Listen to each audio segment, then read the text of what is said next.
Right. But in terms of the end of your father's life, you do also point out in the book that there is some suspicion of not being a natural cause of death.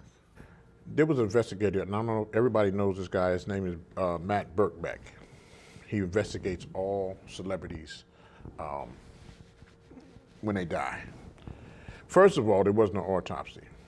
I don't know how he got away with that. My mother had ovarian cancer. She had an autopsy.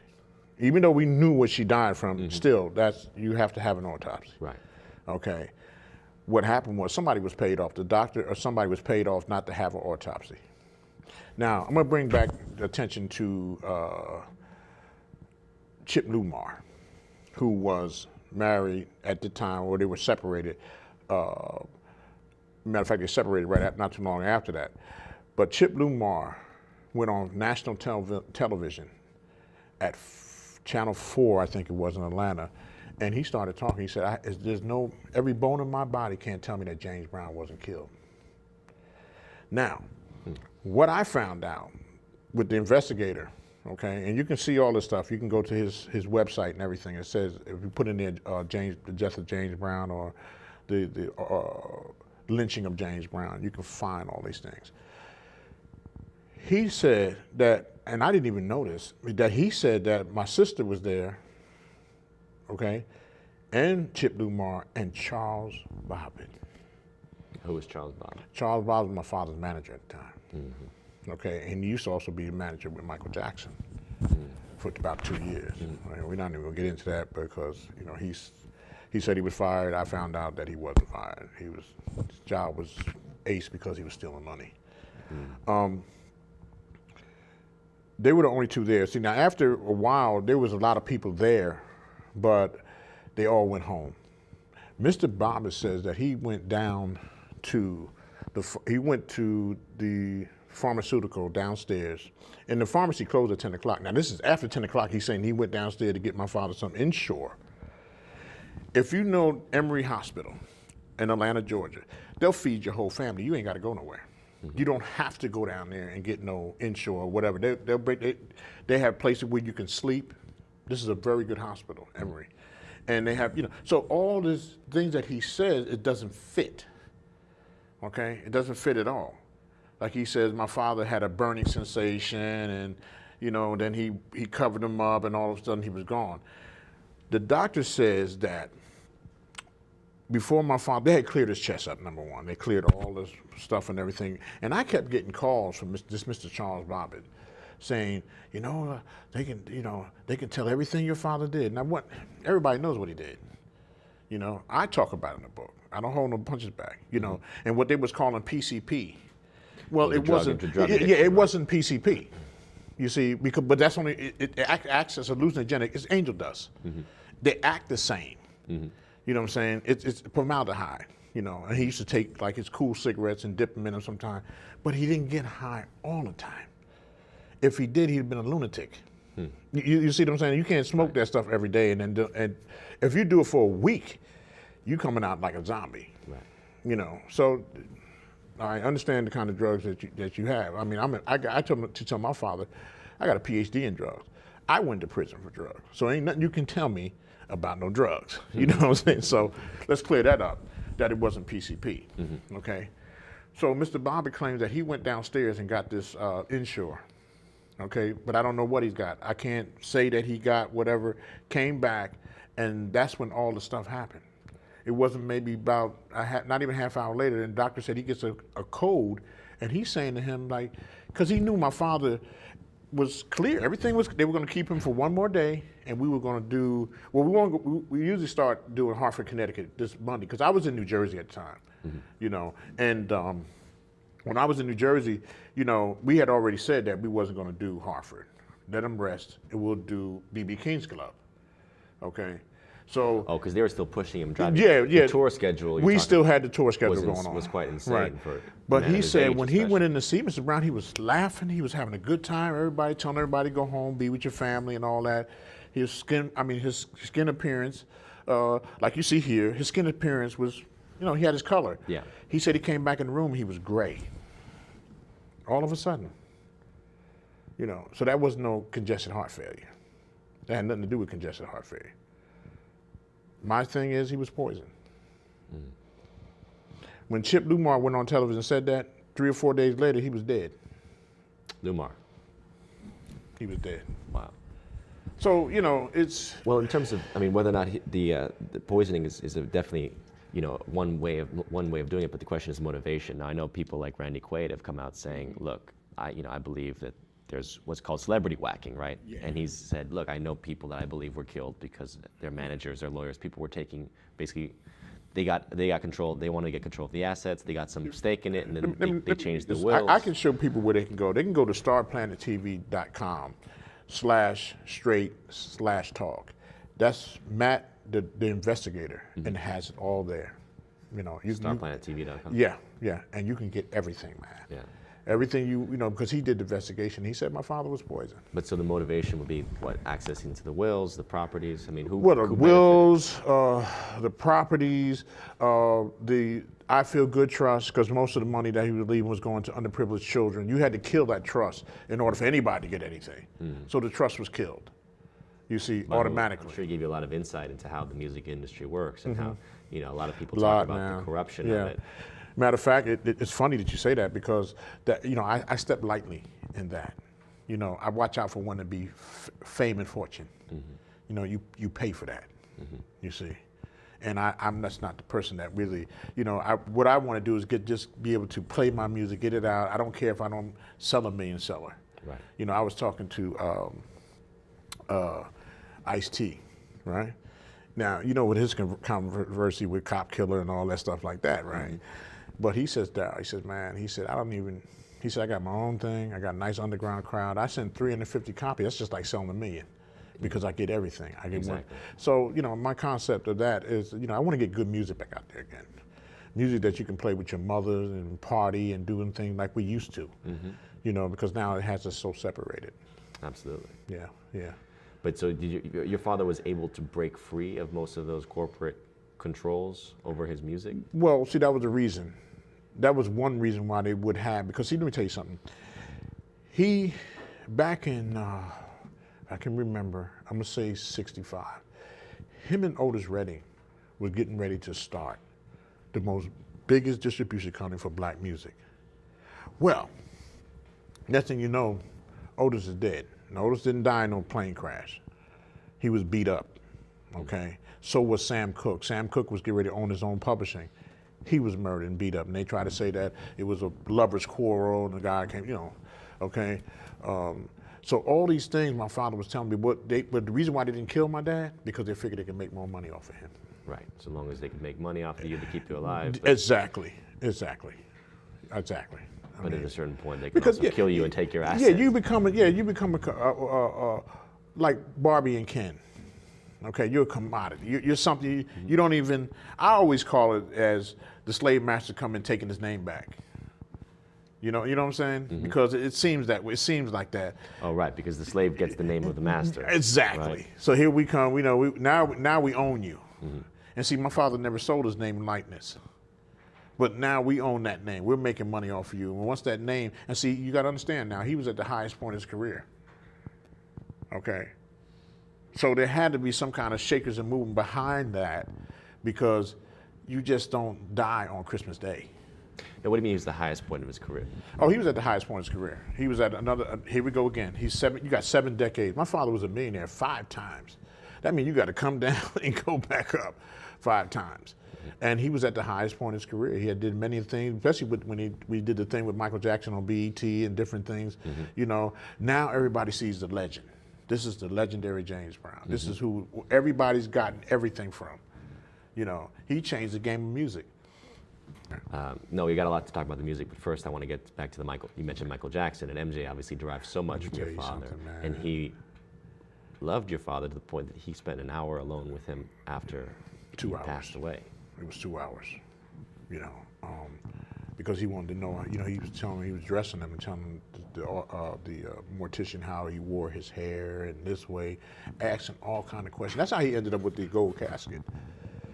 Your father did? No, Michael. Oh, Michael did. Let me tell you something about Michael and my father's relationship. He was like, that was his dad. because everybody knows it was publicized that him and Joe they didn't get along at all. So he adopted my father. He feared Joe, right. for sure. And and he would call my father once a week. They talk every week. He never missed his birthday either. Now, I might have even missed his birthday, but Michael Jackson never missed his birthday. Mm-hmm. He was so close to my father till, you know, everything he did was because of what my father taught him. Mm-hmm.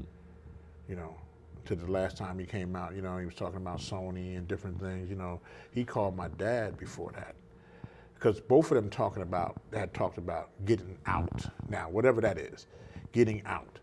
You know, they were tired of it, you know, and this goes. You think this goes back to the ownership of exactly the brand, exactly. The crossroads, you know, the selling of your soul, all kind of things that happens. When you look at the industry today, it's very demonic, the way they place things. It just doesn't make any sense. Mm-hmm. You look at rap music, okay, and I've always said rap music is a genocide against our children, okay? Because if you look at rap music hasn't done anything positive to bring people together. Well, definitely, that would say the last 20 years. Exactly. Yeah. And see, the music that we know of, from rock, I mean, from who can I think of? Crawford and Nash. What was those guys' name? I mean, when if you listen to the music, it was always about love. Mm-hmm. When was the last time you heard a love song? On the radio? What, you know, Katy Perry's music and Lady Gaga's music doesn't count? Because that doesn't work for that. You see, their whole purpose is you are owned. You have something. They give you two options. They give you, at one time, okay, you had Jay-Z, okay, and you had P. Diddy on both sides. Yeah. If you didn't go to P. Diddy, you had to go to Jay-Z to come in. Mm-hmm. Every time something happened with the rappers, who do they go talk to? Jay-Z, mm-hmm. You see. So it's a thing of where, and they promote, the way they promote rap now, I mean, this gangster rap and everything, what good is that doing for our children? You know, when we were slaves, you know, we didn't come up thinking about a slave master. We uplifted people. We talk about getting out of there. Mm-hmm. You know, here they talking about staying there. Mm-hmm. You see, it's a difference. You know, and it's like I told her, I said, rap music was a genocide against our children. Now, I worked with Curtis Blow. Okay, he was one of the first ones I ever worked with. Starsky Love Bug. Mm-hmm. Okay, and I seen something coming in then. This was like in 1985 when I was with Soho Production. I seen something happening, and I didn't want to be a part of that. You see, because at the point where they were and this is one reason why Curtis Blow left Def Jam, you know, because of that. You know, because he said, man, they wanted us to do so much vulgar stuff that it wasn't even funny. Right, they were pushing it. Yeah. Exactly. You know, so you look at rap music and you look at how long it stayed, but it doesn't have the support that it needs. Mm-hmm. So who would you get the support? You have your children.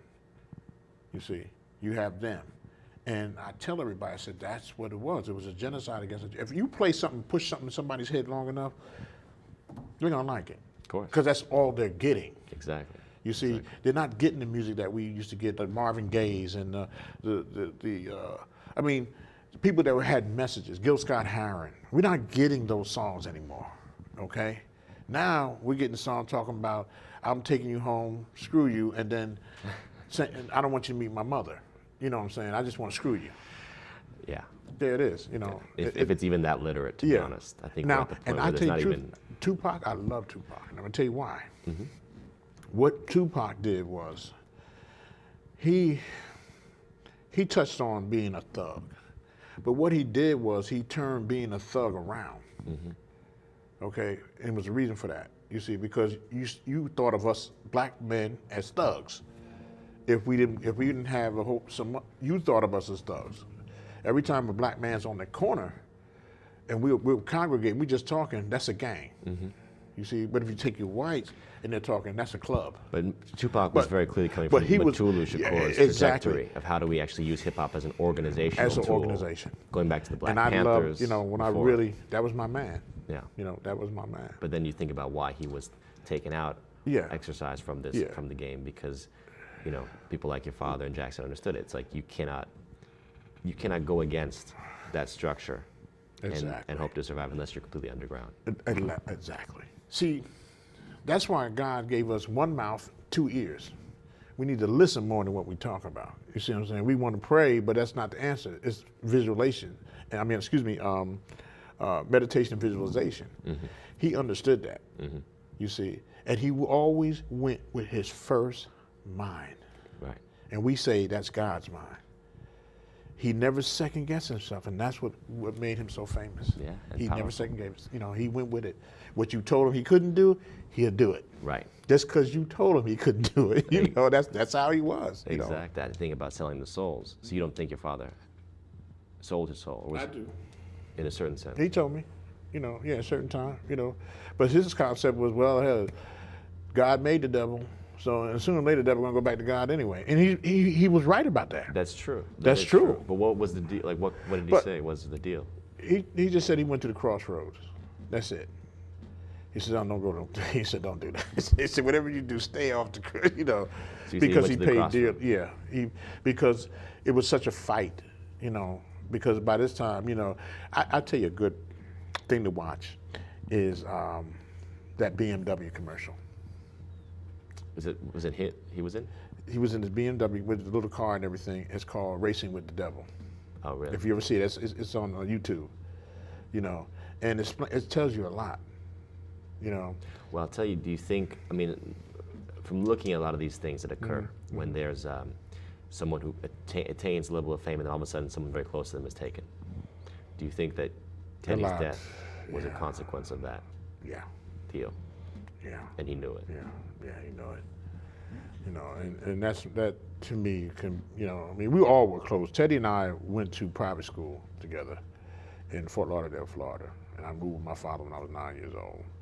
And it was really hard for me because I had lived with my father up until 1972. Then I went back to New Jersey, and I remember my mother called me and told me, she said, "Daryl," she said, "Teddy called me, and he was going to come and get you, but only," he said he forgot. He said, "But Dad," he said, this was on a Thursday or something. He said, "You know, you gotta go to school." So he said, "Well, what I do is when I come back down, can I pick him up and stay with me a couple of days?" She said, "Sure." So he never made it. So me and Teddy were very close. And he was murdered. He had just died in a car. No, he didn't. In the film, they portray it like he just died in a car accident. Yeah, well, that's Hollywood. You know, but he didn't die in a car. He was actually shot, gangland style. You know, they seem to think that he's seen his cousin and another friend of theirs get shot first. He seen that first, and they shot him. So, my father seemed to think that it was Ku Klux Klan because they had white women in the car. One of his girlfriends, she's from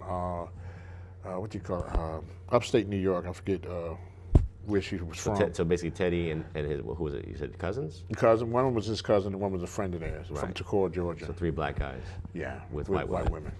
But this is in Canada, in the 80s. Yeah, and this is on the. They were going to Toronto. Mm. They were on their way to Toronto, and that's when that happened. I tend to think my theory was sacrifice. Yeah. And we've seen it before. A lot of people's sons, firstborn sons, especially. Lot. So you know, I mean, if you look at things, we call it looking at it with your third eye. Correct. Your mind's eye. Because what they're going to create for you is an illusion with your 2 eyes. Mm-hmm. But if you look at it with your mind eyes, you'll see a lot of things, man. Mm-hmm. You know, and that's what my spiritual advisor always teaches me about my third eye. When I'm looking at everything I do, focus on it with your third eye. Maybe this is a sensitive question, but did you ever try to contact your father or communicate with him after he passed? My father came to me a few times. One time we was in the Rolls Royce that he had. He had a 1978 Rolls Royce, and he always has blue on. Now, in the dream world, the spiritual world, you don't move your lips. Mm-hmm. You just communicate. Yeah, you communicate. And he was just laughing at me, telling me, "Now you got it now. Now you see what I used to go through." And he was just happy because he was happy where he was. Mm-hmm. You know, it is funny too, because if you see people, and there are many people out here that talk to the other side. okay? And you never hear them say, tell everybody I'm okay and tell it wasn't their fault and everything, and I miss you, or I can't wait to come back. They always just let everybody know I'm okay. You know what I'm saying? Yeah. And I don't want to come back. Seriously. I mean, you look at everybody, they never want to come back. Right. But they want everybody to know that they're okay. They didn't blame them for nothing, all that stuff like that. And I'll see you when you get here, because I'm not coming back. And that's real, man. That's real. Yeah. And I'm very sensitive to the spiritual world. Yeah. And things that go on. Yeah. So you think he's outgrown the idea of coming back to that body? Well, sometimes now, and that's funny too, because sometimes, the idea of coming back to the body is not, because what happens is you don't lose that much. The body is physical. Spirituality is a whole nother thing. That's the real you. Yeah. You see what I'm saying? That's the person that lights that body up to 98 degrees, that light that shines within. Mm-hmm. That's the real you, you see. And he knew that. So he don't want to know, because sometimes you got a lot of spirits, they want to come back. They want to come back, and it's sad. They want to get right back in that body, even if maggots are crawling on it. Right. But not me. I don't think I want no part of that. But no, I wouldn't think that. Yeah. Because he's still James Brown wherever he's at. Absolutely. He's still doing the thing. The one and only. Still doing his thing, man. And many times through my journeys, he knows what I'm doing. It's funny, because I wrote that book. He had told me about that book. He said, son, I know you're going to write a book. He said, but do it when I'm gone. He said, because your book going to be better than mine. And that's what I did. That's what I did. Because he knew I was going to tell the truth, because you can't tell half the truth. It's not the truth. Yeah. And I struggle with that now. And I feel like you got more to say and more to do as a musician and a poet. I have, yeah. You got a lot ahead of you. I have a lot, man. So. My job is not done. Chip Lumar and Charles Bobbitt. Who was Charles Bobbitt? Charles Bobbitt was my father's manager at the time. Mm-hmm. Okay, and he used to also be a manager with Michael Jackson for about 2 years. Mm-hmm. We're not even gonna get into that, because he said he was fired. I found out that he wasn't fired. His job was ace because he was stealing money. They were the only two there. See, now after a while, there was a lot of people there, but they all went home. Mr. Bobbitt says that he went down to the pharmaceutical downstairs, and the pharmacy closed at 10 o'clock. Now this is after 10 o'clock. He's saying he went downstairs to get my father some Ensure. If you know Emory Hospital in Atlanta, Georgia, they'll feed your whole family. You ain't got to go nowhere. Mm-hmm. You don't have to go down there and get no Ensure or whatever. They have places where you can sleep. This is a very good hospital, Emory. And they have, so all these things that he says, it doesn't fit. Okay? It doesn't fit at all. Like he says, my father had a burning sensation, and, then he covered him up, and all of a sudden he was gone. The doctor says that before my father, they had cleared his chest up, number one. They cleared all this stuff and everything. And I kept getting calls from this Mr. Charles Bobbitt saying, they can tell everything your father did. Now everybody knows what he did. I talk about it in the book. I don't hold no punches back, and what they was calling PCP. Well, it wasn't, it wasn't PCP. You see, but that's only, it acts as hallucinogenic. It's angel dust. Mm-hmm.